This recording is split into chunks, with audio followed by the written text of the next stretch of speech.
And the third Funko Pop I got was Pidge from Voltron. So, funny story, I have never seen Voltron. My parents got this for me for my birthday because they know I like to collect Funko Pops, and they got me Pidge because they thought it looked like me when I was younger. So I now have a Pidge from Voltron, and I have to watch Voltron now. So that's a future video I'll make someday, me watching Voltron for the first time. So the time has come. Let's talk about Voltron. Voltron Legendary Defenders is an animated reboot of the 80s animated television show of the same name. So the fandom of this particular reboot is kind of notorious for being toxic. A lot of the toxicity of this fandom is pretty much the same as other fandoms, honestly. Just a bunch of people wanting their ship to be canon and people fighting over who should be with who. The last few seasons itself have garnered a lot of criticisms because of the writing. Plots were being dropped, representations was being hyped up for not being as big as they had made it out to be. And as someone who was on Tumblr when all that was happening, I was just kind of like, yeah, I'm good. I even had a friend try to get me into Voltron, and I was just like, yeah, nah, I'm good. I'm good. But here we are with not only Pidge, but Keith as well. I kind of want to get Hunk too, but Hunk is, I have found to be more expensive of the group, but we'll see. I think I found him at like a local game shop, so we'll see how much he costs if I decide to get him. So I'm just going to be sharing my thoughts and opinions on the show now that I have actually watched the show. Side note, this whole time her name was Katie and no one told me. Like not a single person told me that her name was Katie. Or if somebody did, my memory didn't save it. It got erased out, and I was so shook when I heard that her name was Katie. So, anywho, season 1's pretty decent. This seems to be kind of the general consensus. Season 1 and season 2 are really good, and then it just kind of declines from there. Season 1 is pretty decent. We get Pidge's backstory, or at least some of it. Bits and pieces of Shiro's backstory, and we have some hints that Keith is half Galra, such as him being able to get into the Galra system, and Zarkon being like, oh, you fight like a Galra. I do wish Lotor was like at least in the background at some point in season 1, even if it's just like him sitting next to Zarkon, or just mentioning his name in passing. Lotor is like an original series villain, so along with Zarkon and Hagar, although I don't know if Hagar was like Zarkon's wife in the original show, but it does get a little repetitive during season 1, but it's overall like a pretty good start. In season 2, we get some setup for Shiro dying and Keith taking over as leader, and the line switching is also set up as well, which is good.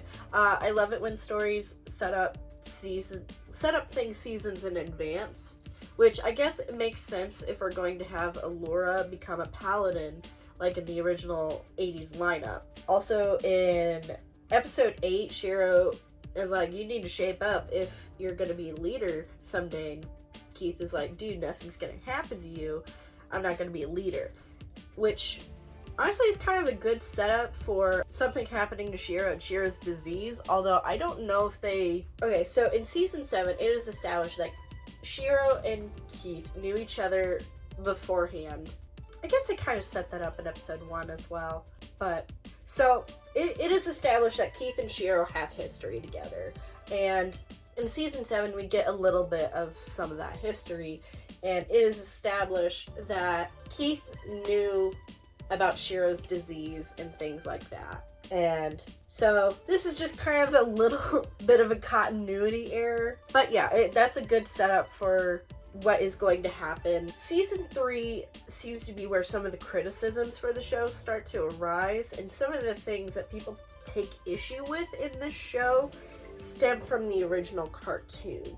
And while I was researching for the show, I believe their creators had this like Bible for what they wanted to happen in the show, and I believe a lot of the things that they wanted to happen in the show stem from the original series, and that's what a lot of people had a problem with. In the Japanese version of the 80s cartoon, Shiro, aka Sven, was the pilot of the Blue Lion, and he died in battle. His brother came in wanting revenge. So Shiro dying was something that happened in the original cartoon. Granted, they brought Shiro back for various reasons, but still. And the mismatched uniforms and the lions were a part of the original show. Even down to Keith being the leader was a part of the original show. Even the character designs itself are faithful to the original 80s cartoon. So the only major character design change is Allura. So as much as I want to fault the show for these things, I can't really be mad at it because it kind of shows me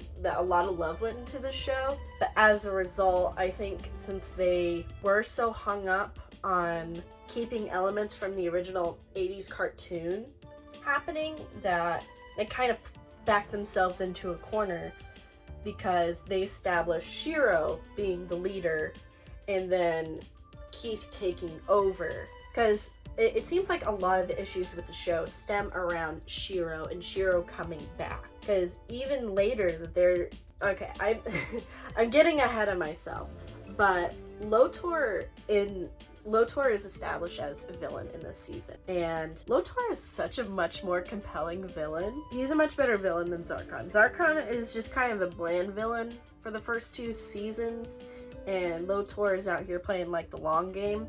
He's out here testing their strengths and their weaknesses, and overall just a more enjoyable to watch, at least until later seasons. That being said, I did enjoy learning about Zarkon and Minerva's backstory. I kind of like that we know what their motivations are, even if they aren't really compelling motivations. It's nice to finally know what they are.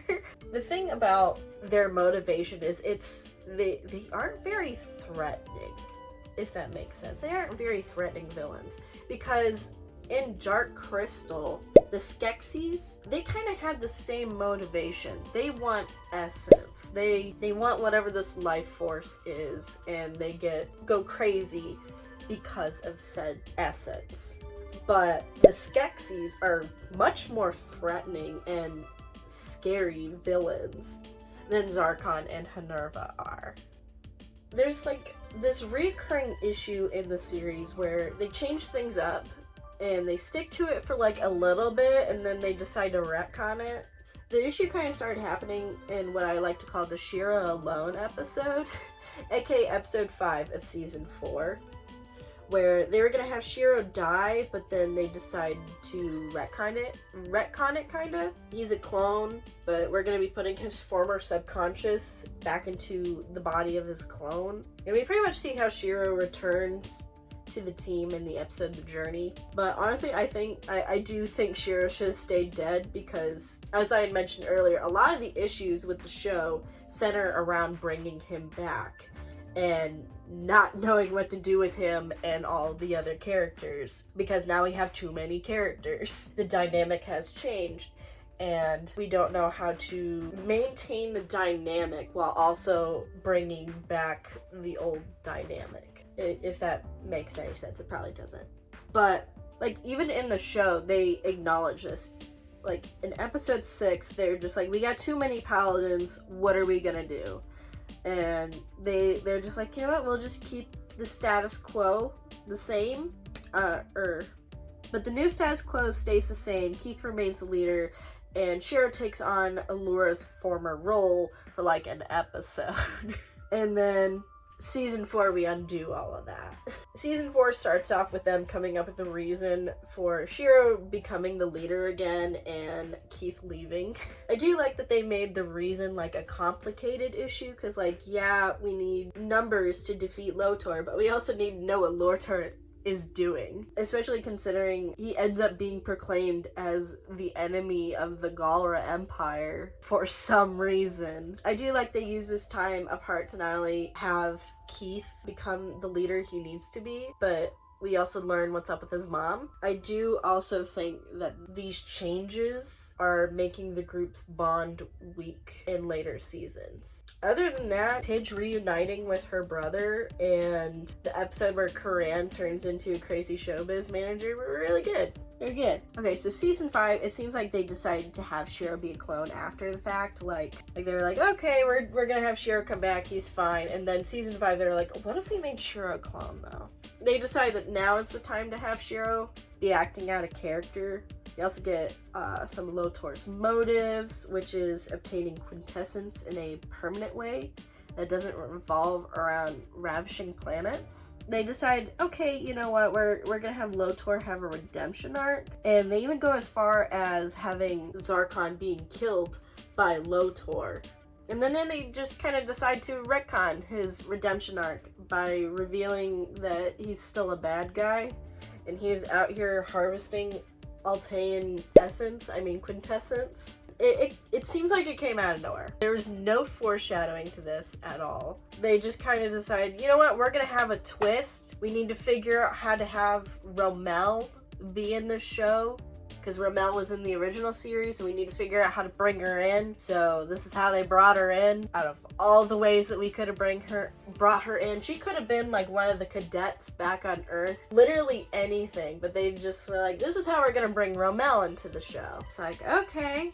Weird, but alright. And the fact that the writers insist that Lotor genuinely had feelings for Allura is just weird to me. Like, they really wanted to have their cake and eat it too. They wanted him to be like this complex villain, but he just seems contradictory. And I would much rather him be like a Hans and had no feelings for her whatsoever. And then afterwards it's revealed Shiro is a clone, and he's out of commission now, so we can bring Keith back in as leader. Shiro and Adam. Yeah, Shiro and Adam were not handled well at all. It could definitely have been handled a lot better than what it was. It's heavily implied, but it definitely could have been more explicit. Maybe some hand-holding, maybe an I love you, or just like referring to Adam as Shiro's fiance, which, you wouldn't have known that watching the show. You would have had no idea that they were engaged watching this show. He just kind of seems like a concerned friend in the show, and that's about it. So in the show, Admiral Sanda sends Adam and crew out instead of the cadet team that Commander Holt had been training to fight the Galra as they start invading Earth. And the entire fleet dies. And it's very heavily implied nobody would have died had the Admiral listened to Holt. And I understand they were wanting an emotional impact when the fleet died, but I don't think having a character being hyped up as your representation just to kill them off was a good idea. It's just kind of, unfortunately, a double-edged sword. So, also, Admiral Sanda drives me insane.